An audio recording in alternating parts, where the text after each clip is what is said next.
Poursuivons donc notre prédication sur le thème des patriarches et des prophètes.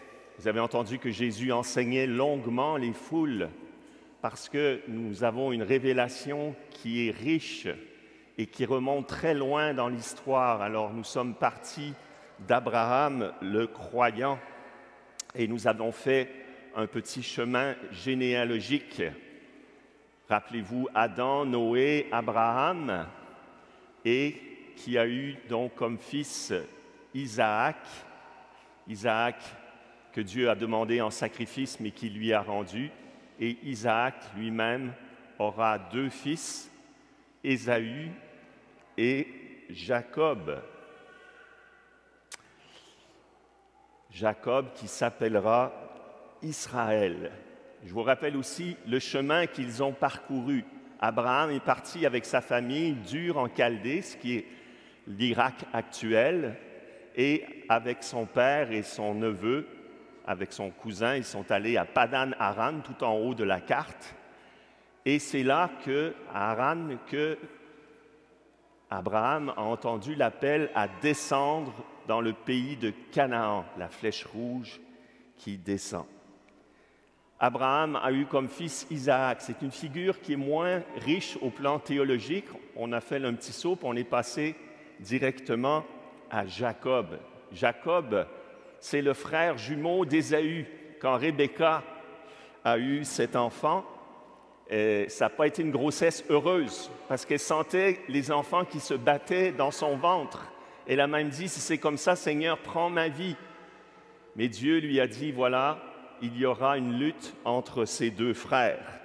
Et quand ils sont nés, Ésaü est sorti en premier, c'était lui l'aîné, mais Jacob le tenait par le talon en suivant curieusement, ce qui veut dire symboliquement qu'il allait dominer sur lui. Et de fait, Jacob était un personnage assez truculent, très rusé, très futé. D'abord, il a vendu, ou il a plutôt acheté le droit d'aînesse à son frère Ésaü. Ésaü était le préféré d'Isaac parce que c'était un chasseur et il ramenait de la bonne chair à manger à la maison, tandis que la mère Rebecca préférait Jacob. Un jour, Ésaü revient de la chasse, il est affamé et Jacob avait préparé un beau plat de lentilles et dit « Donne-moi à manger ». Et Jacob, qui était futé, qui a vu une belle opportunité, il dit « Donne-moi ton droit d'aînesse et je te donnerai mon plat de lentilles. » Et Ésaü, qui était à moitié mort, a accepté le deal et il s'est fait avoir. Il est reparti, il a perdu son droit d'aînesse. Et plus tard, Rebecca, leur mère, va faire une astuce pour que, je ne vous raconte pas tous les détails, pour que la bénédiction, parce qu'Isaac était vieux, il ne voyait plus, il a béni Isaac, mais il pensait que c'était l'aîné. Sa mère l'avait déguisé avec des peaux de chèvre parce que Ésaü était très velu. Alors Isaac l'avait touché, puis il dit c'est la voix de Jacob, mais c'est le corps d'Ésaü. Alors il lui donne la bénédiction de l'aîné qui est irrévocable dans la tradition sémitique. Et Ésaü se rend compte qu'il s'est fait avoir. Alors il est furieux. Donc Jacob va être obligé de fuir, surtout que son père Isaac lui dit « C'est le temps de te marier, mon garçon, et je ne veux pas que tu te maries avec une fille des Cananéens dans ce pays, parce que les Cananéens étaient des idolâtres. » Alors, il le renvoie à Padan Aram, qui est le lieu de départ de la famille. Il dit « Va dans cette famille te trouver une épouse. » Et c'est sur ce chemin que Jacob va avoir cette expérience extraordinaire, ce songe. Alors, on pourrait dire, mon bien-aimé bondit sur les montagnes, il court sur les collines, dit le Cantique des Cantiques, parce qu'il s'en va chercher une bien-aimée.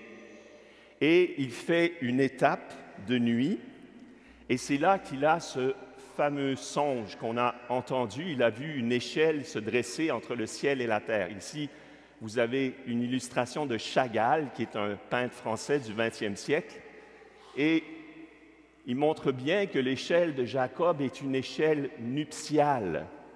Rappelez-vous que Adam, quand il s'est endormi, Dieu lui a volé une côte et il a fait Ève, il a fait une épouse. Rappelez-vous aussi que Joseph, non pas le patriarche, mais le fiancé de Marie, quand il dormait, l'ange est venu lui parler.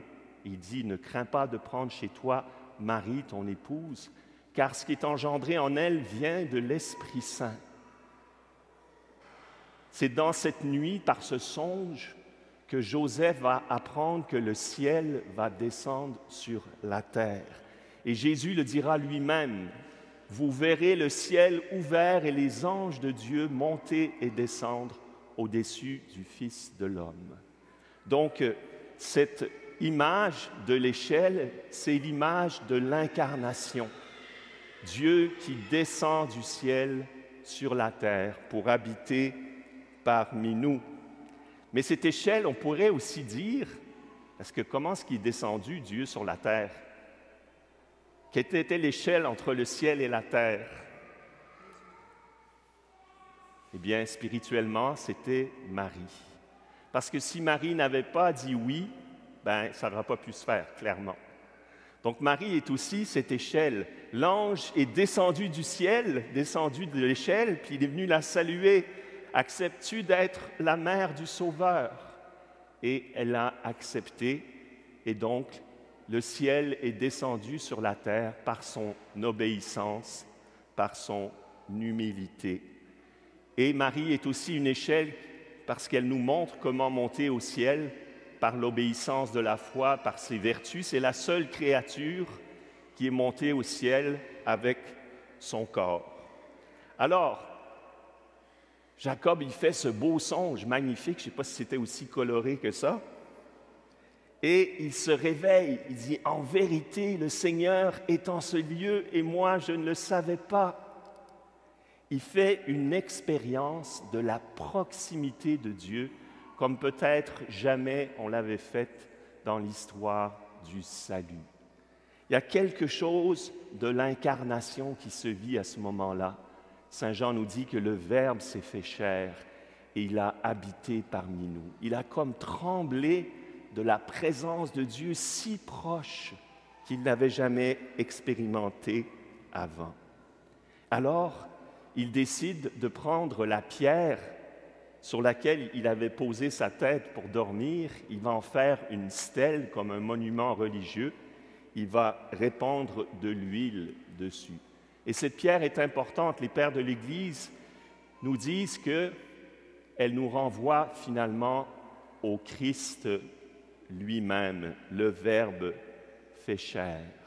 Vous savez que Saint Paul nous dit que nous ne sommes pas des étrangers ou des gens de passage, mais que nous sommes de la maison de Dieu. C'est ce que Jacob dira en se réveillant. C'est un endroit terrible, c'est la maison de Dieu.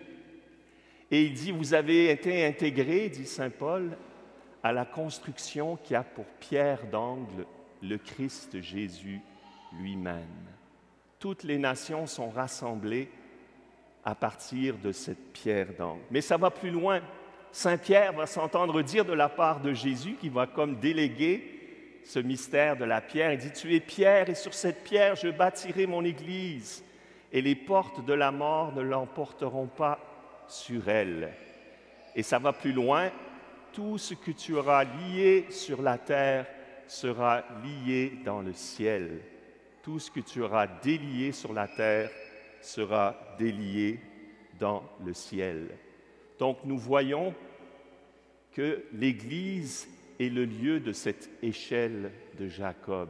Ce grand mystère de l'union du ciel et de la terre se réalise dans la personne de Jésus et se déploie dans le mystère de l'Église qui connecte le ciel et la terre. On a lu Genèse 12 la semaine dernière. Ouh là là, c'est un peu sombre. Où Dieu dit à Abraham, « En toi seront bénies toutes les nations. » Pourquoi j'ai fait un petit diagramme comme ça, Genèse 12, avec des cercles concentriques? C'est pour dire que cette parole, « En toi seront bénies toutes les nations », va comme s'élargir avec le temps. Elle va s'élargir dans les prophètes. Isaïe dira, « Vers Jérusalem, afflueront toutes les nations. Elle va s'élargir dans le Nouveau Testament, quand Jésus dira après sa résurrection, « Allez de toutes les nations, faites des disciples ». Elle va s'élargir encore jusqu'à l'Apocalypse, où nous voyons une foule immense que nul ne pouvait dénombrer, une foule de toutes les nations, tribus, peuples et langues. Donc si je reviens au début, en toi seront bénies toutes les nations, et ces cercles concentriques, c'est toutes les histoires qu'on lit. Parce que quand on lit la Bible, il y a plein d'histoires, puis il y a même des choses, on a l'impression que ça revient en arrière, vous savez, où le plan moral, c'est pas brillant. Mais Dieu écrit droit avec des lignes courbes. Il fait avancer son projet d'étape en étape.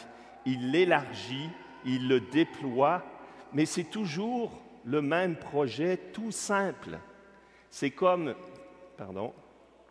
une flèche qui part d'Abraham et qui va s'achever dans le ciel par la vie de l'Église. Et Abraham l'avait vu dans les étoiles qui brillaient au firmament. Et Dieu lui avait dit, « Ta postérité sera aussi nombreuse que les étoiles du ciel et que le sable de la mer. » C'est dans l'Église, frères et sœurs, que cette échelle est plantée. Vous savez, à chaque fois que je fais un baptême, l'échelle est là parce que le ciel s'ouvre, un enfant né de l'eau et de l'esprit.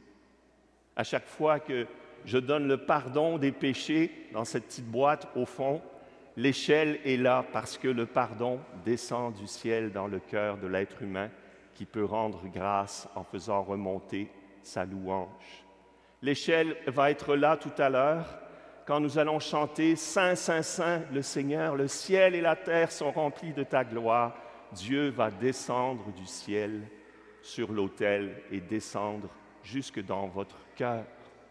Et cette échelle, elle est là aussi quand je vais dans les maisons de personnes âgées donner l'onction des malades, le sacrement du passage. Et les personnes vont gravir le dernier échelon de leur progression spirituelle pour aller au ciel. Voyez cette extraordinaire richesse de la vie de l'Église. Le ciel est sur la terre et la terre est le départ d'un long chemin pour nous vers le ciel. Saint Paul dit, vous qui avez mis votre foi dans le Fils de Dieu, vous êtes de la race d'Abraham, héritier de la promesse. Amen.